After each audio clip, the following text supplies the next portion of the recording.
अरविंद केजरीवाल जी दिल्ली में हर साल odd even गाड़ियों के लिए फॉर्मूला लागू करते हैं और हर साल जब प्रदूषण का स्तर बढ़ जाता है तो अभी तक, जब तक पंजाब में उनकी सरकार नहीं थी, वो ये कहते थे कि जो दिल्ली का प्रदूषण लेवल बढ़ा है उसके कारण हरियाणा और पंजाब के किसान हैं वो पराली जलाते हैं। पराली का धुआं पंजाब से हरियाणा होते हुए दिल्ली तक पहुंचता है। हालांकि पंजाब की दिल्ली से दूरी लगभग 300 किलोमीटर है, जो कि और आगे बॉर्डर की तरफ बढ़ेंगे तो 500 किलोमीटर तक जाएगी। वहां से धुआं आते आते पहले हरियाणा आएगा, फिर आते आते दिल्ली आएगा, लेकिन वो हमेशा हर बार यही टीवी पर बैठकर आरोप लगाते रहे कि पराली के कारण ही दिल्ली का प्रदूषण लेवल बढ़ा है। और यह आरोप लगाते थे, लेकिन दिल्ली में उन्होंने इस प्रदूषण को कम करने के लिए क्या प्रयास किए, कभी भी इस बात का जवाब नहीं दिया।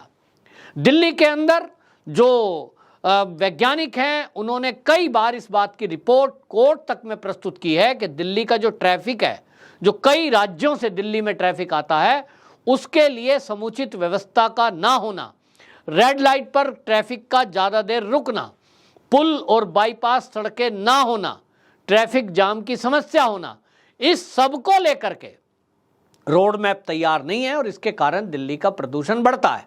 लेकिन केजरीवाल जी हमेशा ये आरोप लगाते रहे कि दूसरे राज्यों से धुआं आ रहा है। अब इसके कारण जनता परेशान, ओड इवन फॉर्मूला, बहुत लोगों को दिक्कत होती है। लेकिन अब पंजाब में खुद आम आदमी पार्टी की सरकार है, लेकिन वहां जो सरकार है आम आदमी पार्टी की, अब वहां के किसानों की हालत क्या है, वो ये है कि अब देखने में मिल रहा है कि वहां के जो किसान हैं पराली को खेत में जलाने के लिए मजबूर हैं। किसानों से पत्रकारों ने बात की कि भैया आप पराली क्यों जला रहे हो, इससे तो प्रदूषण फैलता है। तो किसान कह रहे हैं कि भाई इसको ना जलाएं तो कहाँ ले जाएं, इसको ले जाने के लिए हम अपने ट्रैक्टर में अपने खर्चे से कहीं भर के किसी केंद्र पे ले जाएं, पहुंचाएं, उसके लिए सरकार क्या हमारी कोई मदद करेगी। पंजाब के किसानों का कहना है कि सरकार ने हमसे वादा किया था कि हमारी सरकार आएगी तो हम किसानों को मुआवजा देंगे और पराली का प्रबंध करने के लिए आपको कुछ पैसा दिया जाएगा, जिसके कारण आप अपनी पराली की व्यवस्था कर सकते हैं। इसकी एक गठिया बनाइए और गठिया बना करके आप एक केंद्र पे दे आना और वहां तक ले जाने लाने का हम खर्चा देंगे। तो सरकार अपने वादों से मुकर गई। कोई मुआवजा पंजाब के किसानों का कुछ इस मामले में नहीं दिया जा रहा कि वो पराली को इकट्ठा करके अपने किसी वाहन से किसी सरकारी सेंटर पर पहुंचा सके। सेंटर है ही नहीं। केंद्र सरकार की तरफ से एक प्राइवेट कंपनी के साथ मिलकर वहां एक प्लांट लगाया गया है, लेकिन अभी वो शुरू नहीं हुआ है। जब वो शुरू भी हो जाएगा तो किसान कह रहे हैं कि हमारे गांव से 150-200 किलोमीटर दूर वो संयंत्र है, उसको ले जाने के लिए, लाने के लिए सरकार हमें पैसा दे, जैसा कि हरियाणा में दे रहे हैं।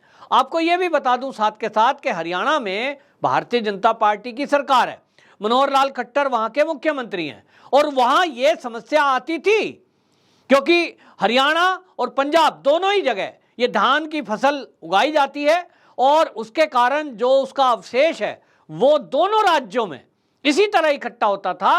लेकिन हरियाणा सरकार ने पिछले ही साल ये योजना बना दी कि जो भी किसान हैं वो अपने खेत में मशीन उनको प्रोवाइड कराई गई कि मशीनों के जरिए उसका एक गट्ठड़ बनाइए और गट्ठड़ बनाकर एक सेंटर बना दिया, वहां तक आप दे आइए। आगे उसकी व्यवस्था करने के लिए सरकार की तरफ से षड्यंत्र लगाए गए और वहां वो प्रबंध किया जा रहा है। और इसके लिए आपको बता दें, हरियाणा की सरकार ने बाकायदा 1000 रुपए प्रोत्साहन राशि किसानों के लिए रखी गई कि जो किसान इस प्रबंध में हमारा साथ देगा उसको उस जमीन की एक माप के हिसाब से तय कर दिया गया, 1000 रुपया के उनको किसान को मिलेगा। अब इसमें किसान का भी फायदा है क्योंकि पराली खरीदने वाली कंपनियां सामने आई हैं, गत्ता बनाने वाली कंपनी है और कई कंपनी हैं जिनको ये पराली की आवश्यकता है, तो वो उनसे खरीदती हैं। लेकिन यहां प्रोत्साहन राशि एक तरफ हरियाणा सरकार दे रहा है, दूसरी तरफ वहां मशीनें दी गई हैं, और इसके कारण से आप समझ लीजिए कि 75% पराली के जलाने में हरियाणा में ये कमी आई है। पंजाब क्यों नहीं कर सकता?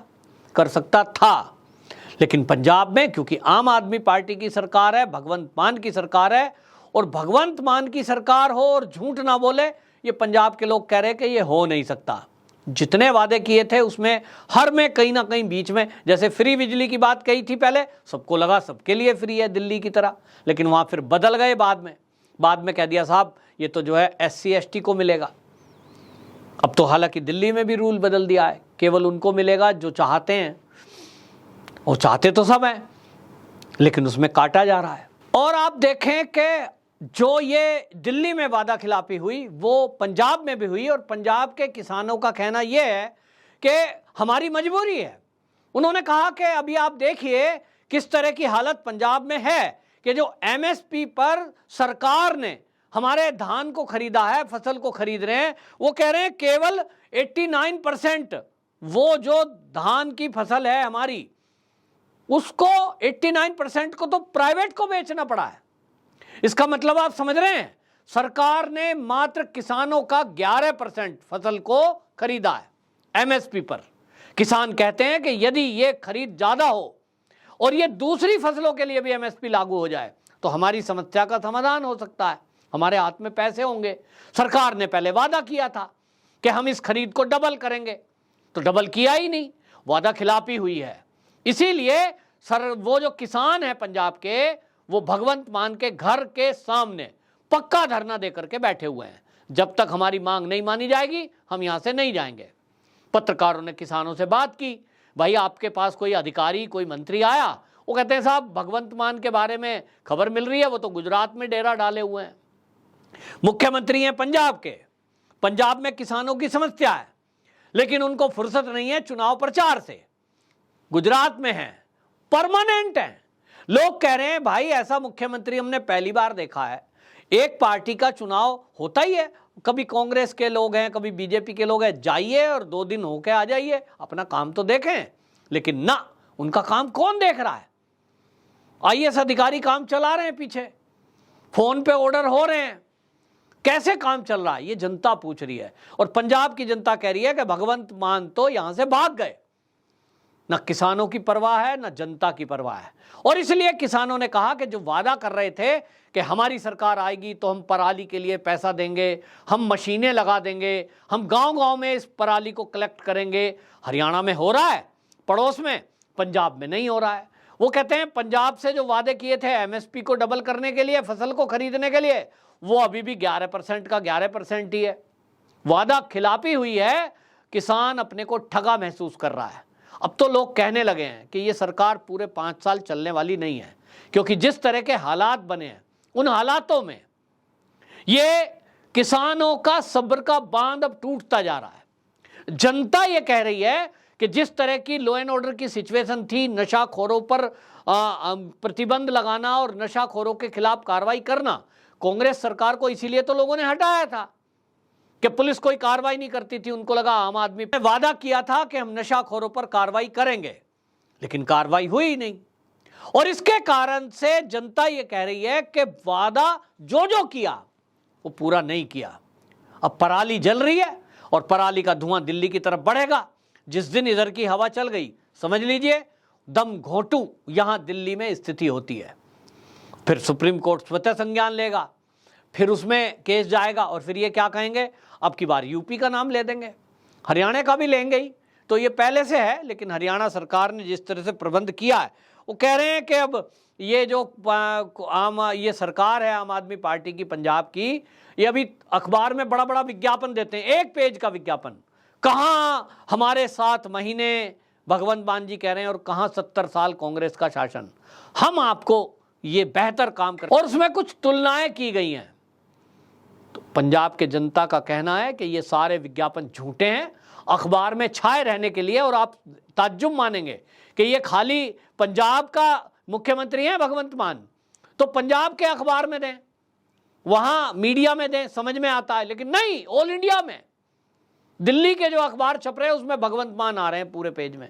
क्यों भाई? गुजरात में आ रहे हैं पूरे पेज में। क्यों भाई? ये बताने के लिए कि हमारी सरकार जहां है हम सारे वादे पूरे कर रहे हैं, और ऐसी सरकार दे रहे हैं जो 70 साल में नहीं थी। अपने ही आप मियां मिट्टू, वो कहते हैं अपने मुंह मियां मिट्टू बनना, अपनी ही तारीफ, लेकिन जनता वहां पोल खोल रही है। इनके झूठ की पोल खुलती है। आप में से कोई भी पंजाब में जाइए, भगवंत मान के घर के बाहर जो किसान बैठे हैं उनसे पूछिए, वो पोल खोलेंगे, वो बताएंगे क्या हाल है। किसान परेशान है वहां, क्योंकि वादा खिलाफी हुई है, जनता परेशान है। लेकिन ये है कि ये काम करने वाले नहीं। तो लोगों का कहना है कि मनीष सिसोदिया है वो हिमाचल का इंचार्ज बना दिया है, एक मंत्री वहां लगे हुए हैं। केजरीवाल जी पूरी ताकत भगवंत मान के साथ गुजरात में लगा रहे हैं। उनको लगता होगा कि गुजरात में कहीं ना कहीं सरकार बनाने में कामयाब हो जाएंगे। लेकिन वहाँ ये कहते हैं कि साहब अगर हम इस स्थिति में भी आ गए कि 50-60 सीट ले आए तो भाजपा को सत्ता में आने से हम कांग्रेस के साथ मिलकर रोक सकते हैं। इसको बस केवल परेशान करना हमारा मकसद है। तो केजरीवाल जी की पोल गुजरात की जनता भी खोल रही है और ये कह रहे हैं कि मात्र 2 से 4 सीटें आनी है, इससे ज़्यादा सीट आनी नहीं, क्योंकि वहाँ फ्री रेवड़ी चलती नहीं है। और वादा खिलाफी जिस तरह से पंजाब और दिल्ली में जनता के साथ की गई है, उसकी भी चर्चा गुजरात में तेजी से है। अब पराली वाले मुद्दे पर भी केजरीवाल घिरते हुए नजर आ रहे हैं। वंदे मातरम।